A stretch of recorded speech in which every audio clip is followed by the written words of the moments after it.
If ever there was a prize for the most horrible way to learn of your significant other's affair, I would probably win it and be in its Hall of Fame. Like so many people in this sub, I suddenly found myself as a member of a club that nobody ever wants to be part of. I will never forget the sound of my ex-sister-in-law's voice as she kept saying, I'm sorry, over and over on the phone while I drove home from a week-long business trip. I was confused and had absolutely no idea what she meant, but only after I managed to calm her down somewhat did she inform me that my wife was in hospital and that I needed to hurry home. My mind went into overdrive as I tried to get more information as well as not crash while I began speeding to get there faster. The only thing she told me is that it was an assault, then cut the call and wouldn't answer when I tried to call her again. A bit of background: my ex and I met in our mid-20s. It was through a mutual friend at a barbecue. At first she seemed almost too good to be true. Not only was she incredibly beautiful, but she was also shy and introverted. It took a while for us to officially date, but once it happened I was over the moon. When we first tried to get intimate, she suddenly started crying. Should have taken this as a bad sign. I freaked out and thought it was something I did, but she apologized the next day and told me she was triggered. As it turns out, 2 years before meeting me, she was in a long-term relationship and a guy that was abusive, both emotionally, physically as well as mentally. He would degrade her during their moments of intimacy, then apologize afterward. She had a flashback but reassured me it had nothing to do with me, so we took things slow, as she was still in therapy.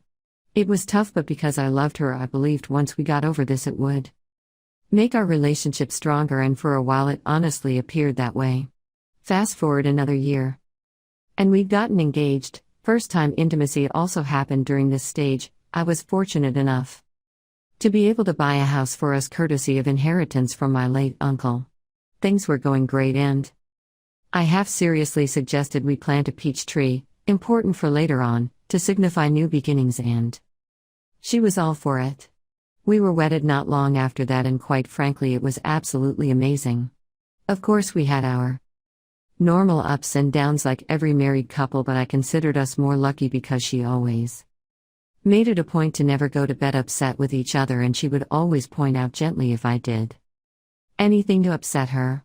Sometime later life basically happened and I was promoted at my job. It meant more pay, but it also meant I would be traveling more for work conferences and business meetings. I noticed she had been getting down a lot more and wasn't being as intimate as before. She would keep her phone close to her and even stop gently addressing things that upset her. I tried to talk to her about it, but she assured me that she was fine and this was a phase she was going through, and having no reason to not trust her, I let it go.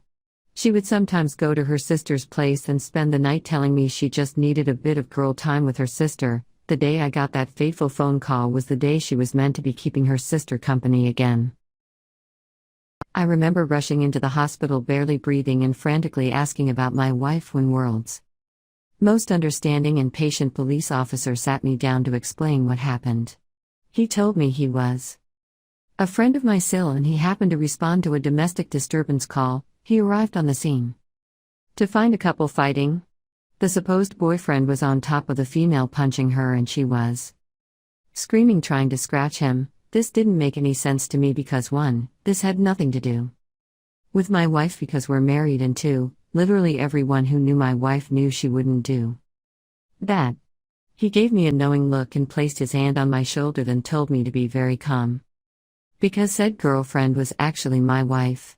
If it weren't for the severity of the situation, I would have laughed in his face, but something in the way he said everything made me believe him. I then was ushered in by a nurse to see my wife, and what greeted me to this day I still can hardly find the words to describe it. I just stood there for what seemed like an eternity. Then a doctor came in and explained her injuries to me. The jaw was slightly fractured, her left eye was completely swollen shut and had massive bruising covering half of her face as well as 3 broken ribs. Then the doctor dropped another bomb and told me she was pregnant. I still couldn't understand how this happened. Then I caught sight of her sister. She had first tried to avoid me, but at the persuasion of her police officer friend, she told her what she knew. It turns out my wife's ex had gotten in contact with her 5 months ago. He was doing this redemption pyramid step thing where he would apologize to people he has wronged in order to clear his karma. Anyone else be meter going crazy right now. They began talking more than he convinced her to meet up for coffee and show her he was a changed man. Obviously, old feelings resurfaced, coupled with the fact that he appeared changed now. It soon developed into an emotional affair. My wife approached her sister for advice, who told her to take things slow and just get it out of her system if she needed to, which then led to a physical affair 3 months later. She actually told my wife that she should at least make peace with her ex in whatever form it may be, and even offered to cover for my wife once in a while. My sil was in tears at this point and kept apologizing to me, saying that she didn't know about the abuse as my wife never told anyone other than me and her therapist at the time about it. I was numb, I just couldn't feel anything and was absolutely dumbfounded by my wife's actions. When my wife finally woke up, I was there and she burst into tears upon seeing me. I spent the following months in zombie flight mode. There was individual counseling for her as well as marriage counseling for us at the strong urging of her family. In counseling, she was surprisingly forthcoming about how it happened and how she absolutely hated herself for causing me pain. She mentioned how at one point on her way home from his place she actually fantasized about driving into the river because she smelt like him and didn't want his scent to corrupt me. However, that made sense. She said she'd tried to end it but was too weak, and only after learning that she was pregnant that it actually woke her up and made her realize that any further contact with this man was toxic to not only her but the unborn child as well, hence when to end things in person for good when he snapped on her. She became a shell of herself and developed a phobia for any other males but me. One point she couldn't even use the bathroom at night unless I was holding her hand. Sad, right? After the baby was born, son by the way, we got a paternity test and he was mine, but the more time I spent with her, the more I realized I didn't hate my wife, I actually loathed her. I couldn't see the woman I married but instead saw his leftovers each time I looked at her. I decided to leave because I was afraid I'd do something I'd regret and be exactly like her abusive ex. She begged me not to leave and even made the ridiculous offer of giving me a hall pass as well as slapping her if I wanted to. I knew at this point I had to get out. She was actually very generous during the divorce. She moved back into her parents and signed a very well thought out co-parenting plan issued by the courts. Moving forward 3 years later and I meet my now fiancé by chance. I was in a bookstore with a buddy of mine and we were discussing Egyptian mythology when this beautiful woman approached me to correct me on my pronunciations of the Egyptian gods and cities. Needless to say, immensely impressed by not only her understanding but also by the fact that she is Egyptian herself. We exchanged numbers which eventually lead us to dating. When I finally proposed to her, it was actually in front of the preach tree I had planted years ago. I got down on one knee, but before I got my answer she ran into the house, then came out with a ring as well. Turns out she was actually planning on proposing herself because she was madly in love with me and she just didn't want any other woman to have me. My son, in all his sweet childlike innocence, told his mother what happened because he was present when it happened. My ex literally showed up that night in the rain yelling about how could I propose to her, my fiancé, in front of our tree, and that this isn't the end of us. I'm completely exhausted at this point. I cannot go and see because she is the mother of my child, but she is basically harassing me and my fiancé. How do I convince her to move on, to get over her fear of men, and not force me to get a restraining order? Sorry it was long, but I am really desperate. Edit. Wanted to ask a question to the insightful women of Reddit. Something that still bugs me to this day is the fact that she even made time for her ex who took pleasure in destroying her only for her to suffer a much worse fate. Is it normal for the abused to want the attention of the abuser even if she might hate him? Something my ex said once. Edit 2. Forget to add this in the original post. When my fiancé presented me with the ring which she was gonna use to propose to me, she had an engraving on the inner band which states, to my pharaoh. Damn, I love this woman. Top 5 comments. 1. Grey rock strategy. Don't communicate about anything other than son. Don't get sucked into other discussion. It's not your place to convince her of anything. 2. Gotta love how the sister pushed her to have the affair and the only thing she could say is I didn't Know about the abuse? Oh gee, thanks, that makes it all better now. How about the fact that she stabbed you in the back as well? How is her reaction to the divorce, and did she avoid you after your wife got out of the hospital? 3. My husband just had something similar. Not as dramatic as yours. I'm so sorry that happened to you. BTW, but his ex was pretty crazy for a while after they split. Constantly overstepped boundaries and couldn't accept he was with me now. What he said was only talk to her if it was about the children. If she tried to talk about anything else, he would outright ignore her. Try that. She may not like it at first, but eventually she will give up when she realizes she's not getting anything in return for. Best way to handle crazy is do not engage. She shows up on your property again yelling at your house. Do not open the door, do not talk to her, just call the cops and have her removed. She keeps doing it, get a restraining order. It is not unheard of to have a restraining order against someone you also share custody or visitation with. It's not optimal for sure, but it happens. Go no contact with her whole family. Pretty obviously the sister doesn't have your best interests in mind. There's nothing but drama for you there, so just leave it alone. Your ex will eventually lose interest, probably once the next victim arrives in her life. Until then, just buckle up and survive the ride. Go as much no contact as you can, just discussing drop off and pick up. For the kid, you can't fix people like your ex. Your best play is to just distance yourself from her much as possible. 5. Agree to a mutual go-between for co-parenting purposes on the pain of a restraining order, and you move to gain sole custody. Document her actions as well. And someone should punch that naive, evil ex-sil for her meddling and being a driving force in this mess. After discovering my ex's 3-year affair with a guy I knew, I struggled to make it work, but ultimately divorced her. I was never very close to the guy, but our sons were / our friends. I can still vividly remember the flashes of anger as my ex would tell me about the latest flirtation or comment he'd made to her. And when I confronted him and told him that his overtures were completely inappropriate and threatened to out him to his wife if he so much as looked at my ex, he responded that he certainly understood and would keep his distance, and that he was happily married and wasn't interested in my ex. Fast forward to when I learned that they'd already slept together and had continued their affair for years afterward. We can have a discussion another time about why I didn't take action sooner, how I could miss the ongoing affair for so long, etc. Today I have a different question.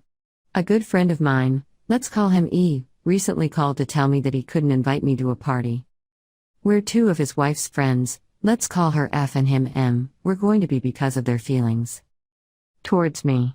I met F and M at the same time around 2 years ago, and they have been dating almost as long as I've known them.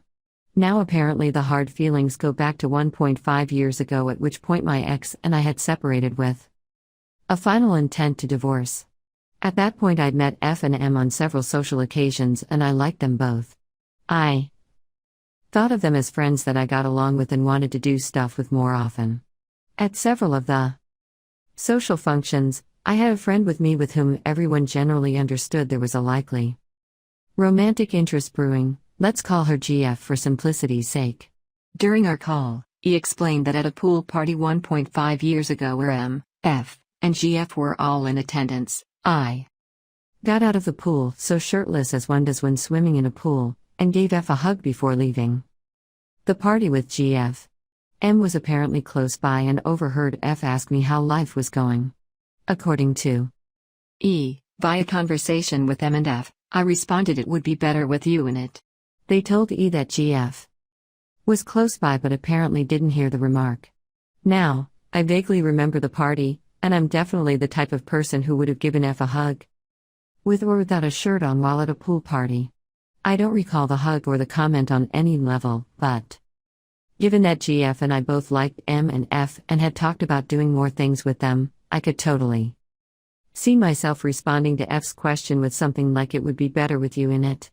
We should all get together more often.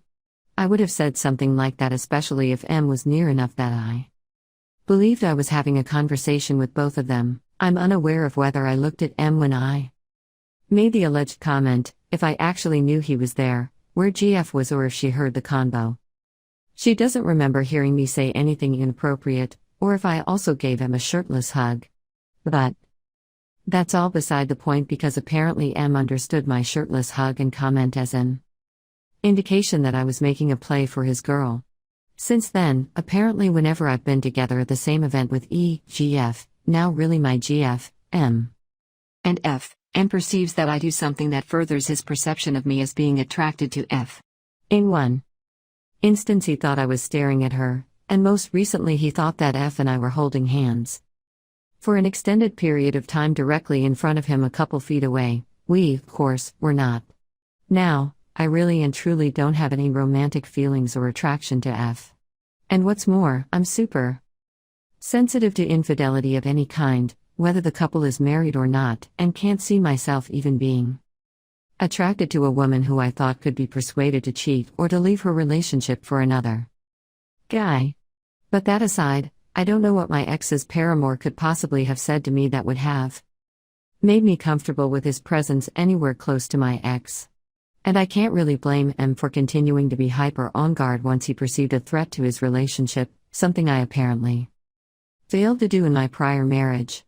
This could all have been easily avoided if M had confronted me immediately or at any point over the past 1.5 years. Or if I'd been more perceptive to the growing discomfort and resentment that I clearly missed. But hindsight is 20/20 and things are where they are now. So the question is this: is there anything I can do to salvage these relationships? First, I don't want to lose E's friendship because I can't be around at the same time as M and F. Second, there are likely other friendships that have been caught up in and affected by this thing that I wasn't even aware of until yesterday. And third, I really do think M and F are pretty cool, down-to-earth people with a lot in common, who could generally get along outside of this fiasco. Edit, update, thanks to everyone here for being willing to read through my long post and to give me your perspective on a question that isn't even directly related to surviving my ex's infidelity. I've got an update for anyone who's interested. First, let me provide a legend for the initials and people discussed. E, one of my best friends. He called to tell me about the issue this post is all about. M, jealous guy. F, girlfriend of M. The girl I hugged at the pool party 1.5 years ago. GF, my current girlfriend. She was a potential romantic interest at the time of the pool party. Okay, so I called E yesterday afternoon to discuss options. I told him that I was inclined to do what I could to resolve the issue with M because of the effect it had on our friendship, which I greatly valued. I reconfirmed to him that I didn't have any romantic interest in F, and I asked his opinion about my approaching him to let him know that I'd recently been made aware that I'd inadvertently given him the mistaken impression that I had an interest in F and was a threat. I'd also tell M that I regretted that I'd been obtuse to his impressions and reactions, and that I wanted to work things out if possible. E responded that M and F didn't show up to the party they'd been invited to earlier that weekend and were apparently fighting about something unrelated to me. He thought it was likely that they'd break up. So the decision was to leave it alone for the time being. If M and F are still together in a month or two, I'll contact M and have the conversation I proposed above. If it helps, great. If not, oh well. NNP. I also love old E that this could have been resolved 1.5 years ago if anyone would have just made a simple comment. In the future, should anything like this occur, E knows he can simply tell me to slow my roll. So ultimately I think this issue may completely resolve itself. SMH. Thank you all again. Your kind and wise advice are the reason I love Reddit and this sub. Top 5 comments. 1. You come off as a genuine honest man from this post. Can you try to convey precisely what you explained to us here, but with framing it towards winning M over instead of E? I really value my friendship with E and have come to understand that, out of respect for you, he won't have me around at the same time as you and F. He explained how you feel about me, interpreting some of my actions as flirtatious towards F, and I feel like a bad friend to you for not noticing you felt that way, but I'd really like to repair this. It wasn't my intention to make either of you feel uncomfortable, and I really enjoy being around you. All. Do you think there's any way we can work this out? 2. You should have a sit down with M and have a serious man-to-man talk about this. 3. I believe you, but I'm not M. You seem really sincere. My guess is that it's M's insecurity. Are you really hot? Kidding, not kidding? You might intimidate M and, possibly, his GF has made a comment that indicated that she noticed your attractiveness? Honestly, if speaking to him doesn't work, there's nothing you can do. On another note, your buddy not inviting you because of M's insecurity is kind of messed up. When you're the host, you invite anyone you like. If they're uncomfortable, they can stay away, especially in this case. Perhaps, if it were an issue of inviting your ex and her AP soon after their affair, I might feel differently. 4. I wonder what F says about you to M. How much she talks about you and what her reaction is. I don't see this as just M thinking about you in that way. It is not in a vacuum. If a third person is telling you, I wonder how many other people know and how they perceive it. We all have different boundaries. Maybe you think hugging a woman in front of her committed boyfriend is okay, and I know for a fact that a lot of people feel that way, and I know for a fact that a lot of people feel that is disrespectful. I have worked with many different cultures, and sometimes it is a cultural difference. Consider that M and F have different ideas about whether hugging is okay. I wonder if there is some kind of rift between them on agreeing boundaries, if she or he has been cheating or cheated on in the past. I wonder how F feels about you coming to events together versus how M feels about it. I wonder what the conversations was when M said you hugged him and F said he hugged me, I didn't initiate it, or what went on. Whatever that was, I guess you've been marked ever since. I also wonder how the other people, M and maybe F, have weighed in on it, whether they've poo-pooed M's feelings or have agreed with him. I agree you should talk to M. I think you have to be more sensitive to other people's boundaries and open to his feelings. Maybe he is just flat out way too sensitive in that aspect, but I don't think it helps anything to be defensive about it. 5. All you can do is tell your friend that after your marriage you abhor cheating of any kind. You never want to be part of that type of thing. Tell him you actually understand, and if your presence makes anyone uncomfortable, you apologize. Finally, tell the two men to ask the women for her thoughts. I'm sure she knows you haven't been hitting on her. My 31M wife, 31F, had an emotional affair. I uncovered it, leading to separation. It later progressed to a physical affair. Now she wants to fix things. We have 2 young kids, been together 10 plus years and married for 5 years. In more detail. Starting last fall, things were getting rocky, typical feeling like roommates, but I also failed to support her mental health issues. I attempted putting in additional effort. It was clear my wife was not feeling it. Earlier this summer, the phone bill revealed numerous calls between my wife and a coworker. Wife works remote, this guy lives/works about 3 hours away. I confronted her. She claimed friends only and didn't want to lose an outlet because of lack of other friends. I asked her to build trust and prove it was friendship. Friction builds over the next couple days and weeks as fails to provide updates or information. Phone records show continued frequent communication. Obviously, I'm not buying the friendship argument. 4 to 6 weeks of sleeping in separate rooms, living in separate areas of the house, marriage counseling, and individual counseling leads to her moving out in late July, equitable timeshare of the kids. She claims she needs alone time. However, I know communication with other guy continues.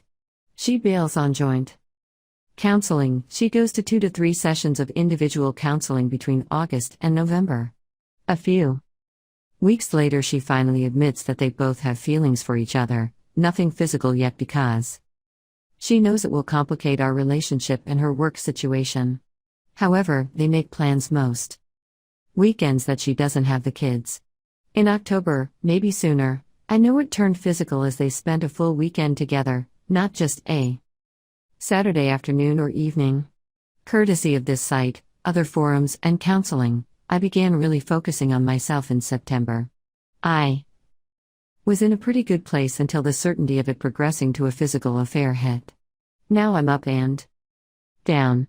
A few weeks ago she told me it was over between them. I do not have proof that it's over, nor do I know who ended it or why. I haven't asked, I only want to ask questions with neutral party present. She asked if I would consider joint counseling again. I said I would go. Obviously, the initial step is a plan for getting other guy out of her life permanently. Hard to move forward if that doesn't happen. So I'm at a crossroads. I hit a point in early October that I finally realized I can survive and thrive on my own. I obviously still have feelings for her, but the thoughts of her cheating on me are quite paralyzing. Sometimes, I realize now this is normal. The kids also play a major factor. It really sucks not having them around half the time, but I struggle with how much weight that should have on our relationship. I'm quite certain that quitting her job is not on the table, especially since she has to support herself. Do I take the long road of reconciliation or run with the idea that I know I can thrive without her? I probably change my mind about every 5 minutes. I suppose there is no rush to decide. Probably miss some details. Hopefully nothing major. Anyways, I've been lurking here for a few months. So much helpful insight that I'm now trying to directly tap into. Thank you so much for the support I've already received just by reading the other posts. Top 5 comments. 1. Let me put this to you in a way that will hurt, but you need to understand. You are a backup. You are a second choice. You are a second chance. Do not take her back. If she lied about it, went behind your back, and then told you it's over between us, take me back, then she got ditched. Now she's crawling back to you. I bet you money if you keep digging, which I implore you to do, ask all the details and prepare for lies, then she was planning to leave you forever. The kids do not want a father who is with a woman that doesn't respect him. They may not understand now, but they will. It will get worse. It will happen again. I trust you. And that paralyzing fear will intensify. Don't be a backup plan. Have respect for yourself to not do that to yourself. 2. I can't tell you whether to try or not, but I do know that if you do try to reconcile, Terry Real, in a webinar with Esther Perel, said you give the partner 3 to 4 months and that is it. In that time frame, they have to go into deep recovery or you are done. So no more skipping out on sessions, but showing through action that she's willing to do the recovery work. Link to webinar below. It came from my therapist. It's long, but the relevant part is in the first 20 minutes or so. 3. I agree that it is your choice. Personally, I would be inclined to see how she does in co-parent no interest in reconciliation counseling. See how she puts her life together. See if she prioritizes the kids. See if she is becoming someone that you would like to date. Your marriage is over. This is a different woman. You don't know her yet. How quickly are you willing to let a strange woman into your life? Knowing, however, that you are going to be dealing with her for the rest of your kids' lives. However, I do think that continued counseling so that you can work well and thrive together is vital. Take the slow road. You know, especially with young kids, that you aren't ready for dating others anyway, so you might as well take the time you have to develop a good working relationship with this woman. Define your boundaries now, though, because if you don't set boundaries, you don't have to tell her about them, but you need to know what they are to protect your heart and keep common sense. 4. Leave. What actually happened is way worse than what you'll ever squeeze out of her. You would have known this if you hadn't shown her hand when you had suspicions and started snooping instead. 5. Read my post from a couple weeks ago on my story. Similar. I can just say that I'd recommend you not find yourself in this same position 10 years from now. I'm exactly 10 years older than you. You are the 2ND/backup. It won't get better because the get back equals less respect for you. I'm not judging, though. I believed and held out hope 10 years ago. It was not the correct decision, in retrospect.